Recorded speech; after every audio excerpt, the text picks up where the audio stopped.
Keep it real. स्वागत है आपका मेरे YouTube चैनल में। आज का हमारा टॉपिक है सीटी और पीटी। सीटी और पीटी के बारे में जानने से पहले अगर आपने मेरे चैनल को सब्सक्राइब नहीं किया है तो प्लीज़ जल्दी से मेरे चैनल को सब्सक्राइब कर लें ऐसे वीडियो सबसे पहले पाने के लिए। तो चलते हैं हम अपने टॉपिक की तरफ। सीटी क्या होता है? तो सीटी का फुल फॉर्म होता है करंट ट्रांसफार्मर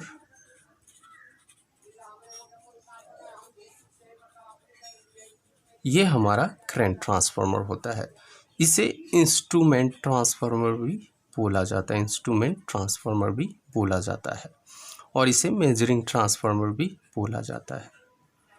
तो हमारा सीटी तीन तरह से हम इसे जान सकते हैं। अगर कोई बोले करंट ट्रांसफार्मर, इंस्ट्रूमेंट ट्रांसफार्मर या मेजरिंग ट्रांसफार्मर, ये हमारा सीटी होता है। अब बात करते हैं कि ट्रांसफार्मर क्या करता है। तो अगर ये वोल्टेज ट्रांसफार्मर है तो वोल्टेज को अप और डाउन करेगा। अगर ये करंट ट्रांसफार्मर है तो करंट को अप और डाउन करेगा, जो हमें ज़रूरत हो। यहाँ पे देखें कि हम करंट को मेज़र करने के लिए एक तो एमीटर हो गया, मल्टीमीटर हो गया और दूसरा हमारा क्लैममीटर, ये तीनों हम यूज़ करते हैं। तो हमें सीटी की ज़रूरत क्यों पड़ गई? तो यहाँ पे बात कर लें कि एमीटर, मल्टीमीटर और क्लैममीटर जो होता है वो हमारा लो अमाउंट ऑफ करंट के लिए होता है। ये चीज़ जान लें। नॉर्मल जो हमारा करंट घर में आता है या फैक्ट्री वगैरह जहाँ भी आती है वो लो अमाउंट ऑफ करंट होता है, इतना हाई नहीं होता, जिसके लिए हम आसानी से एमीटर, मल्टीमीटर या क्लैममीटर यूज़ कर सकते हैं। बट यहाँ पे हम अब बात कर रहे हैं हाई अमाउंट ऑफ करंट की, जहाँ पे हम सीटी का यूज़ करते हैं।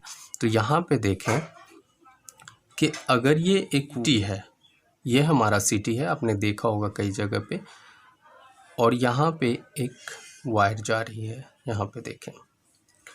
तो यहाँ पे हमारा 1000 एम्पियर करंट फ्लो हो रहा है। तो यहाँ पे हम क्लैममीटर कैसे यूज़ करेंगे? क्योंकि हमारा लो अमाउंट ऑफ करंट है, वहाँ पे क्लैममीटर आसानी से यूज़ कर सकते हैं। यहाँ पे अगर हम क्लैममीटर यूज़ करने की कोशिश करेंगे तो हमारा को इलेक्ट्रिक शॉक लग सकता है, हम वहाँ पे मर सकते हैं। करंट तो मेज़र नहीं होगा बट हम वहाँ पे मर सकते हैं। तो उस जगह पे जहाँ पे एमीटर, हमारा मल्टीमीटर या क्लैममीटर यूज़ नहीं होता, वहाँ पे हम सीटी का यूज़ करते हैं, करंट ट्रांसफार्मर का।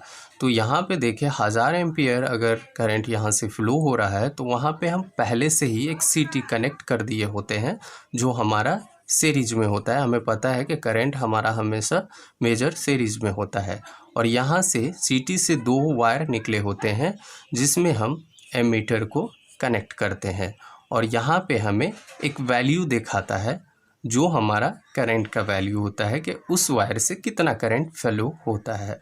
तो ये जो वैल्यू दिखाता है वो एक रेशियो के हिसाब से दिखाता है। हमारा सीटी का जो रेशियो होता है वो हमारा बट्टा 5 या बट्टा 1 का होता है। जैसे यहाँ पे अगर बात करें, हमारा 1000 एम्पियर करंट फ्लो हो रहा है तो बट्टा 5 के हिसाब से हमारा अगर ऐसे कर दें तो यहाँ पे हमें शो करेगा 5 एम्पियर करंट। उसी जगह पे बट्टा 1 की अगर बात करें तो 1000 को बट्टा 1 कर दे तो यहाँ पे हमें दिखाएगा 1 एम्पियर करंट। तो ये नहीं है कि 1000 एम्पियर फ्लो हो रहा है तो हमें 1000 एम्पियर एलसीडी या जो भी हमने एमीटर वगैरह लगाया है उसमें ये दिखाएगा। वो एक रेशियो के हिसाब से दिखाता है जिसको हम सीटी का रेशियो बोलते हैं, सीटी रेशियो बोलते हैं। ये हमेशा रेशियो पे काम करता है। अगर हम मान लें कि, और ये जो सीटी रेशियो होता है वो सीटी जो होता है उस पर लिखा होता है कि कितना रेशियो का है, उस हिसाब से हम करंट को कैलकुलेट कर सकते हैं। जैसे यहाँ पे 5 एम्पियर हमें एमीटर में दिखा रहा है तो हम यहाँ पे समझ सकते हैं कि हमारा 1000 एम्पियर फ्लो हो रहा है। अगर बट्टा 5 का सीटी लगा है तो बट्टा 1 का सीटी लगा है तो अगर 1 एम्पियर फ्लो दिखा रहा है तो हम 1000 एम्पियर वहाँ पे समझ सकते हैं कि हमारा 1000 एम्पियर फ्लो हो रहा है। तो सीटी की ज़रूरत क्यों पड़ती है? तो सीटी एक मेजरिंग इंस्ट्रूमेंट है, करंट मेज़र करता है और वो भी हाई अमाउंट ऑफ करंट के लिए, जहाँ पे हमारा एमीटर और मल्टीमीटर या क्लैममीटर फेल हो जाता है। अब बात करते हैं कि हमारे दिमाग में अक्सर आता है कि सीटी को हमेशा सीरीज़ में कनेक्ट क्यों करते हैं, सीटी हमेशा सीरीज़ में क्यों होता है। तो इसको देख लें। मान लेते हैं ये हमारा फेज़ है, ये हमारा न्यूट्रल है, 2 वायर जा रही है, इससे लोड कनेक्ट है, एक लोड कनेक्ट है और ये हमारे यहाँ पे कनेक्ट है, जहाँ मान लेते हैं। तो यहाँ पे अगर हम इसको पैरेलल में कनेक्ट करते हैं एमीटर को, जो हमारा करंट मेज़र करेगा, तो एमीटर जो होता है वो हमारा लो रेसिस्टेंस होता है और करंट जो है हमेशा लो रेसिस्टेंस पाथ को फ्लो करता है। तो यहाँ पे हम अगर देखें, करंट यहाँ से जा रहा है पॉजिटिव टू नेगेटिव की तरफ, तो हमारा लो रेसिस्टेंस तो ये है, तो हमारा एमीटर से होकर के ये नेगेटिव की तरफ यानी कि न्यूट्रल की तरफ आएगा और हमारा लोड मेज़र नहीं होगा और high amount of current flow हो रहा है, तो हमारा एमीटर फॉल्टी कंडीशन में आ जाएगा, यानी जल सकता है उसका कॉइल।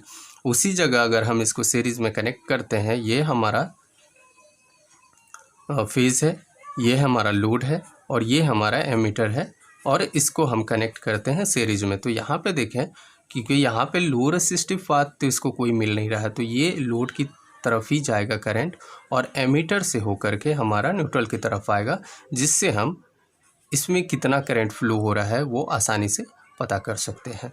अब बात करते हैं पीटी की। तो पीटी हमारा पोटेंशियल ट्रांसफार्मर होता है, पोटेंशियल ट्रांसफार्मर, वोल्टेज ट्रांसफार्मर बोल सकते हैं, instrument transformer, instrument transformer, measuring transformer, ये सब हम इसको बोल सकते हैं। अगर कोई सवाल आता है कि इंस्ट्रूमेंट ट्रांसफार्मर क्या होता है, तो इंस्ट्रूमेंट ट्रांसफार्मर हमारे 2 तरह के होते हैं, एक हमारा सीटी हो गया और एक हमारा पीटी हो गया। मेजरिंग ट्रांसफार्मर इसलिए इसे बोलते हैं क्योंकि पीटी जो है हमारा वोल्टेज अप डाउन तो करता है, बट ये मेज़र करने के लिए अप डाउन करता है, सप्लाई देने के लिए नहीं। अगर हम बात करें पीटी की, तो ये मेज़र करता है हमारे वोल्टेज को। तो यहाँ पे भी बात आती है कि वोल्टेज मेज़र करने के लिए हमें वोल्ट मीटर तो है ही, तो वोल्ट मीटर हमारा लो अमाउंट ऑफ वोल्टेज के लिए है, हाई अमाउंट ऑफ वोल्टेज के लिए नहीं है। हम पीटी की अगर बात करते हैं तो ये ट्रांसमिशन लाइन में यूज़ होता है, जैसे सीटी होता है हाई अमाउंट ऑफ करंट के लिए, उसी तरह पीटी हमारा हाई अमाउंट ऑफ वोल्टेज के लिए यूज़ किया जाता है। अब जैसे यहाँ पे बात कर लेते हैं कि हमारा 11 kV का वोल्टेज फ्लो हो रहा है और हमें यहाँ पे वोल्टेज कितना फ्लो हो रहा है हमें पता करना है, तो हम वोल्ट मीटर यूज़ नहीं कर सकते क्योंकि ये लो अमाउंट ऑफ वोल्टेज के लिए बना होता है। और अगर यूज़ भी कर पाते तो क्या हम 11 kV में जा कर के, क्योंकि वोल्ट मीटर तो हमें वहाँ पे ले जा कर के टच कराना है पैरेलल में, उसके बाद हमें वैल्यू पता होती, तो क्या हम 11 kV के आसपास भी जा सकते हैं? तो ये तो नामुमकिन है। इसीलिए हम वहाँ पे एक पीटी का यूज़ करते हैं, पीटी का यूज़ करते हैं, जिसमें से 2 वायर निकले होते हैं।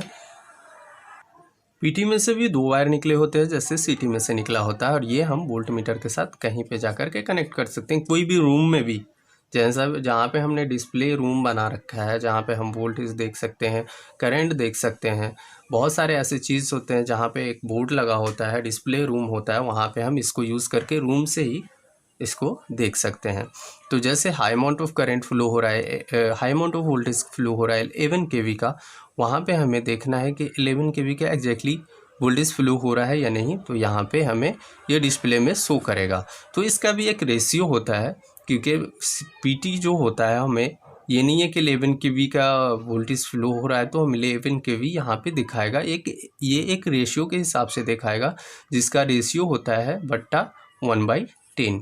ये हमारा पीटी का रेशियो होता है, यानी कि अगर 11 kV फ्लो हो रहा है, 11 kV फ्लो हो रहा है और हमने वहाँ पे सेटिंग कर रखा है और 1/10 का दिखा रहा है, तो इसका मतलब ये है कि हमें वहाँ पे 11 kV फ्लो हो रहा है। ये हम आसानी से जान सकते हैं कि हमें पता होनी चाहिए कि पीटी हमारा हमें पता होनी चाहिए कि पीटी हमारा 1/10 के रेशियो का लगा हुआ है। तो ये जो इंस्ट्रूमेंट है सीटी और पीटी, ये हमें स्टेप अप और स्टेप डाउन तो करता ही है, क्योंकि हाई अमाउंट ऑफ वोल्टेज को अगर ये रेशियो में कन्वर्ट करता है, लो में कन्वर्ट करता है, तो ये स्टेप डाउन ही हुआ। करंट की भी बात कर लें या वोल्टेज की बात कर लें तो स्टेप डाउन ही हुआ। बट ये मेजरिंग इंस्ट्रूमेंट है, ये वोल्टेज और करंट को मेज़र करने का काम करता है। हमें मेज़र करने की ज़रूरत इसलिए है कि हमने अगर 1000 kV या 11 kV वोल्टेज ट्रांसमिट किया है तो हमें पता चलनी चाहिए कि लॉस कितना हो रहा है। इसके लिए हम पीटी का यूज़ करते हैं, उसी तरह सीटी का भी यूज़ करते हैं।